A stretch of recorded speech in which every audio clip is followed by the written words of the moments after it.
અહેમદાબાદ મિત્ર ન્યૂઝની ટોપ 10 ખબરોમાં આપનું હાર્દિક સ્વાગત છે. ગોતા બ્રિજ નજીક ભાજપ કાર્યકરના ગેરકાયદે બાંધકામ પર બુલડોઝર ફરી વળ્યું. અમદાવાદ મ્યુનિસિપલ કોર્પોરેશનની માલિકીનો પ્લોટ ભાજપના જ કાર્યકર્તાએ સામાન્ય ભાડા પર મેળવી ગેરકાયદેસર બાંધકામ કરી સ્ટોલ ભાડે આપી રહ્યા હોવાનું સામે આવતાની સાથે જ ઉત્તર પશ્ચિમ ઝોનના એસ્ટેટ વિભાગની ટીમ દ્વારા કડક કાર્યવાહી કરવામાં આવી. સવારે એસ્ટેટ વિભાગની ટીમ દ્વારા કોર્પોરેશનના પ્લોટમાં ભાજપના જ કાર્યકર્તા દ્વારા કરવામાં આવેલા ગેરકાયદેસર બાંધકામ પર બુલડોઝર ફેરવવામાં આવ્યું.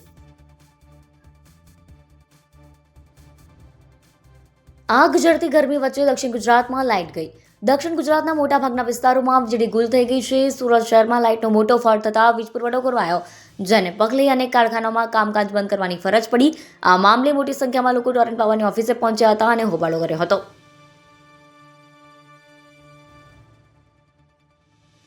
જેએલએસ યુનિવર્સિટી છેડતી કેસમાં વિદ્યાર્થીની પ્રોફેસરના નિવેદન લેવાશે.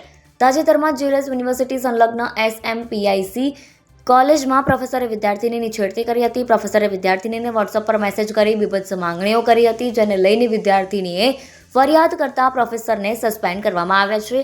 જ્યારે હવે આ મામલે જેએલએસ યુનિવર્સિટી દ્વારા ઇન્ટરનલ કમ્પ્લેન્ટ કમિટી અને જ્યુડિશિયરી કમિટી બનાવીને તપાસ કરવામાં આવશે.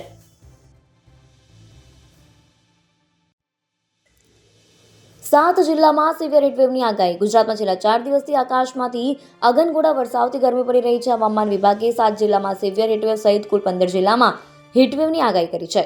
કચ્છ, સુરેન્દ્રનગર, પોરબંદર અને આણંદમાં ફોરનાઇટની આગાહી કરતા રાત્રે પણ લોકોની ઊંઘમાં ગરમી ખલેલ પહોંચાડે તેવી સ્થિતિ છે. હવામાન વિભાગે 3 જિલ્લામાં રેડ એલર્ટ જ્યારે 11 જિલ્લામાં ઓરેન્જ એલર્ટ આપ્યું છે. હોળી ધૂળેટીએ રાજ્યમાં અકસ્માત અને મારામારીના કેસ વધશે. હોળી અને ધૂળેટીના તહેવારો દરમિયાન અકસ્માત અને મારામારીના બનાવો બને છે, જેના પગલે ઇમરજન્સી કેસોમાં વધારો થતો હોય છે. સામાન્ય દિવસો કરતાં ધૂળેટીના દિવસે અકસ્માત અને અન્ય કેસો વધારે નોંધાવાની શક્યતા છે. અરવલ્લી, દાહોદ, મહીસાગર, પંચમહાલ, પોરબંદર, સાબરકાંઠા અને વલસાડમાં વધારે ઇમરજન્સી કેસો નોંધાવાની શક્યતા છે. તહેવારોના પગલે ઇમરજન્સીમાં વધારો થતાં 108 એમ્બ્યુલન્સ સતત કાર્યરત રહેશે. નિકોલમાં સિઝનેબલના નામે કમાણીનો ધંધો. શહેરમાં એસજી હાઈવે પર ગોતા વિસ્તાર બાદ પૂર્વ વિસ્તારમાં નિકોલ, એસપી રિંગ રોડ અને આસપાસના વિસ્તારોમાં આવેલા પ્લોટ વિવિધ હેતુ માટે સ્ટેન્ડિંગ કમિટીમાંથી ઠરાવ કરાવીને ભાડે મેળવી ત્યાં ખાણીપીણી બજારથી લઈને નહેરુનગર માર્કેટ જેવા સ્ટોલ ઊભા કરી દેવામાં આવ્યો હોવાનું સામે આવ્યું છે. ભાજપના જ હોદ્દેદારો અને તેમની ભલામણથી આ સ્ટોલ ભાડે આપવામાં આવ્યો હોવાનું જાણવા મળ્યું છે. શીલજ બ્રિજ પાસેથી પસાર થતા વ્યક્તિને આઈસર ટ્રકે અડફેટે લેતા સ્થળ પર જ મોત.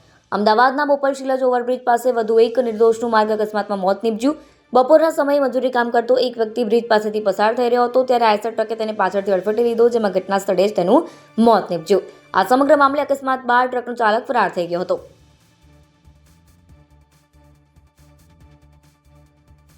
આરટીઓની ઇન્ટરસેપ્ટ કાર 3-4 મહિનાથી ધૂળ ખાઈ રહી છે. આરટીઓ દ્વારા ટ્રાફિક નિયમના ભંગ કરવા બદલ વાહન ચાલકોના ઓનલાઈન ચલણ બનાવવા ઇન્ટરસેપ્ટ કારનો ઉપયોગ કરાતો હોય છે. ત્યારે અમદાવાદ આરટીઓની ઇન્ટરસેપ્ટ કાર છેલ્લા 3-4 મહિનાથી બંધ હાલતમાં પડી છે. આ ઉપરાંત બાવડા, ભાવનગર અને જૂનાગઢ આરટીઓની ઇન્ટરસેપ્ટ કાર પણ છેલ્લા 3-4 મહિનાથી બંધ હાલતમાં હતી. આખરે કંટાળીને આરટીઓ ઇન્સ્પેક્ટરોએ સ્વખર્ચે તેનું રિપેરિંગ કરાવ્યું.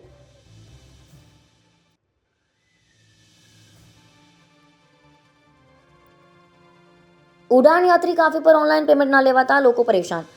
અમદાવાદના ડોમેસ્ટિક ટર્મિનલ 10 પર શુક્રવારે ઉડાન યાત્રી કાફીનું ઉદ્ઘાટન કરવામાં આવ્યું હતું, જે પેસેન્જરો માટે ખુલ્લું મુકાયું. બજેટ ફ્રેન્ડલી અને એકદમ સસ્તા ભાવે ચા, કોફી અને નાસ્તો મળી રહેતો હોવાને કારણે પેસેન્જરનો સારો એવો પ્રતિસાદ જોવા મળી રહ્યો છે. પીક અવર્સમાં પેસેન્જરોની લાંબી લાઈનો લાગી રહી છે, પરંતુ આ કેફે પર ફક્ત રોકડ લેવાય છે. પેસેન્જર એવી પણ ડિમાન્ડ કરી રહ્યા છે કે જો ઓનલાઈન યુપીઆઈ QR કોડથી પેમેન્ટ લેવામાં આવે તો રાહત થાય. આગામી સમયમાં આ સુવિધા શરૂ કરવાનો દાવો છે.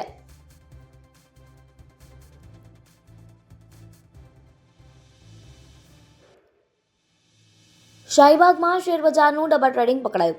પિતા અને પુત્ર ચલાવતા હતા. શાહીબાગ પોસ્ટ ઓફિસ સામે આવેલા સ્કાય ગ્રીન્સ ફ્લેટમાં ચાલતા શેરબજારના ડબ્બા ટ્રેડિંગના કારોબારનો પીસીબીએ પર્દાફાશ કર્યો હતો. પિતા પુત્ર દ્વારા આ શેરબજારનું ડબ્બા ટ્રેડિંગ કરવા માટે નોકરી રાખવામાં આવેલા કર્મચારીની પોલીસે ધરપકડ કરી હતી. તેની પાસેથી કોમ્પ્યુટર, લેપટોપ, 3 મોબાઈલ ફોન સહિતનો મુદ્દામાલ મળી આવ્યો હતો. અહેમદાબાદ મિત્ર ન્યૂઝની યુટ્યુબ ચેનલને સબસ્ક્રાઇબ કરો અને બેલ આઇકન જરૂરથી દબાવો, જેથી મહત્વના સમાચાર આપના સુધી જલ્દીથી પહોંચે.